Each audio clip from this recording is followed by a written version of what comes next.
Le célèbre danseur et chorégraphe, Pierre Lacotte s'est éteint à l'âge de 91 ans. Il a marqué l'histoire du ballet en remettant au goût du jour des œuvres oubliées.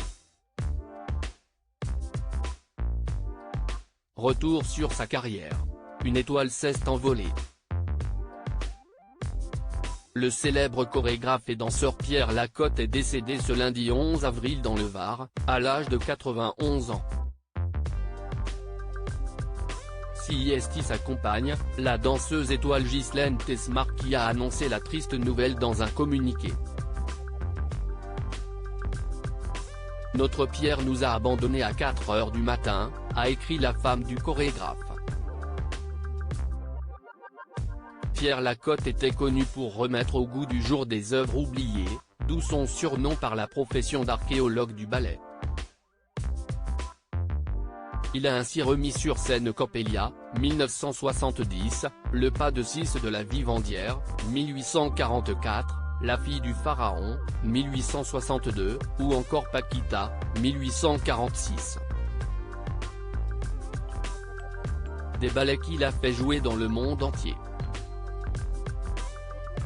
Pierre Lacotte, un danseur aux multiples projets, c'est très triste, il était encore bourré de projets et était en train d'écrire un livre, s'est confié Ghislaine Tesmar dans son communiqué, avant de préciser, il était plein d'énergie et avait des projets pour des compagnies, dont le ballet de l'Opéra de Rome.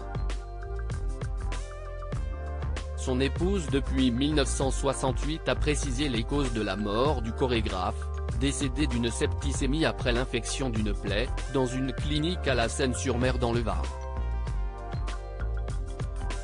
En 2021, il avait créé, ce qui serait alors son dernier ballet, une adaptation de l'œuvre de Stendhal, Le Rouge et le Noir pour l'opéra, et il ne comptait pas prendre sa retraite de sitôt. Un homme passionné, Pierre Lacotte découvre sa passion pour l'opéra lorsque ses parents l'emmènent un jour voir une œuvre sur une grande scène.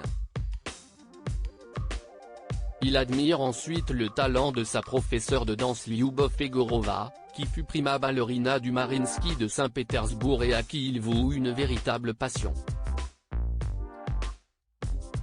En 1942, il intègre l'école de l'opéra en entrant dans le corps de ballet, puis en devenant premier danseur 10 ans plus tard.